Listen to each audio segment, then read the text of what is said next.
the unspoken truth about trust. Okay, and I'm going to say something very bold here.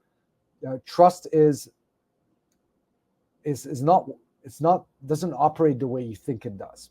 Okay, so first aspect of that is that trust is not a feeling.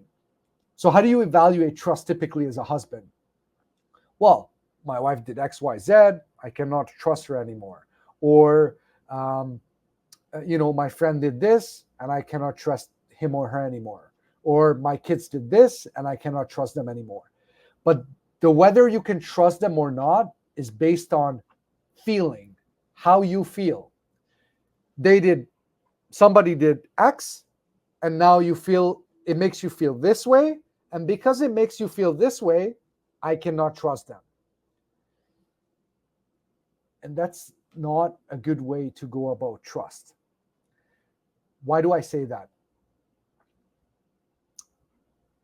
You cannot love or trust anybody in the world. You cannot love or trust anything, anybody, without eventually getting hurt. So you getting hurt because you're loving and trusting will happen. Doesn't matter if it's your wife, your kids, your dad, your mom, your siblings, your friends. It doesn't matter. If you trust and you love, you will get hurt. It's not an if, it's a when. So now that we're clear that hurt will come when you're loving and trusting, you can't really base trust on how you feel, because every time you get hurt, you're going to feel like shit. And you're going to feel like, oh, I don't want to trust this person because I trusted them and they hurt me. Okay? So I want to give you an alternative, which is that the problem is not that you got hurt and you cannot trust, because trust is a choice. You have the ability to choose to trust again. You have the ability to say, I'm going to choose and trust that person again, even though they did XYZ. What's in the way is the hurt.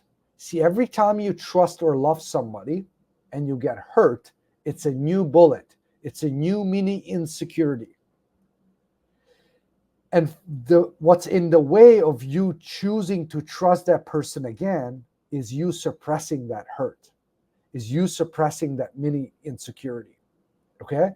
If you learn, and this ties back to becoming emotionally self-sufficient, right? Because it's not just about dealing with your bullets and insecurities from childhood. It's also about what life's going to throw you from the present moving forward. Not just dealing with the past, but forward stuff as well. You're going to get, bullets are going to be shot at you. Okay? You're going to have people, circumstances, create scenarios where new insecurities are going to pop up. New bullets are going to come at you, and you have to deal with those. So dealing with the old ones is one aspect, but dealing with new ones, you also have to do that. In fact, just as important.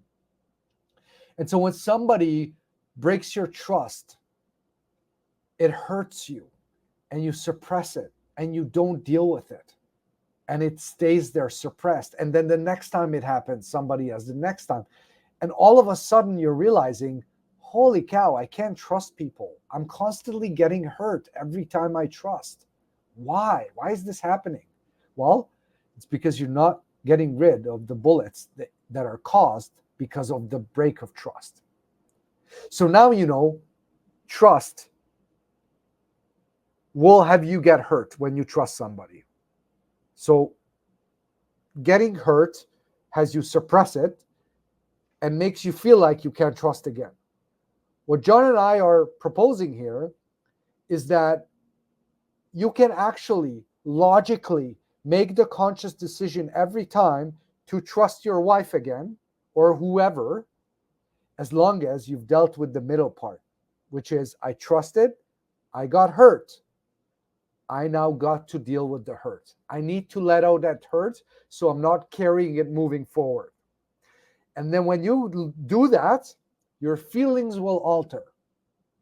Okay? It won't bother you that you got hurt. And then you can choose to trust. Now, listen, you also don't want to be silly, right? You make an investment with somebody multiple times and they constantly break your trust. Even when you go through this process, at the end, you may choose not to trust. So the choice around trust can be I choose to trust or I choose not to trust. It doesn't matter which one. You can choose either way, but it's not emotional based. It's not hurt based because you have dealt with the hurt. Okay? So the key to be able to constantly trust or choose not to trust is to deal with the hurt from previous betrayals of trust. And the exact same thing goes for love. When you love, you will get hurt. When you trust, you will get hurt. Getting hurt is not an if, it's a when. The real question is, what do you do with the hurt? Just to tie back into doing stuff as a result of terms, right? You're doing stuff as a result of terms. When you're doing stuff as a result of, hey, this is just who I am. There's no expectations in that. There's no expectations of something back if you do something as a result of terms, right? And as a result of not having those expectations, there's very few avenues to be able to get hurt. But like, hey, I take care of my kids. Why? Because that's who I am as a father. But if I take care of my kids with the expectation that they're going to behave a certain way as a result of it, then you open yourself up for hurt. So that's it in relation to terms. Now you come into your relationship with your wife, and you're doing stuff with an expectation of getting something in return, and that expectation is not met. And as a result of it not being met, you end up getting hurt. Right? So operating from a place of your terms looks different to operating from operating from your terms, and tying expectations to those situations and those interactions. And that's where a lot of the hurt comes from. It's the failed expectations.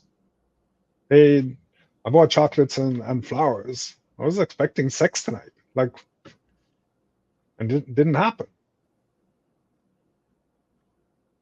But if you're buying chocolates and flowers because it's coming from a place of gratitude, or it's coming from, an appreciation for who she is, or celebrating something with no attachment to the result afterwards, is that you automatically reduce the avenues to get hurt.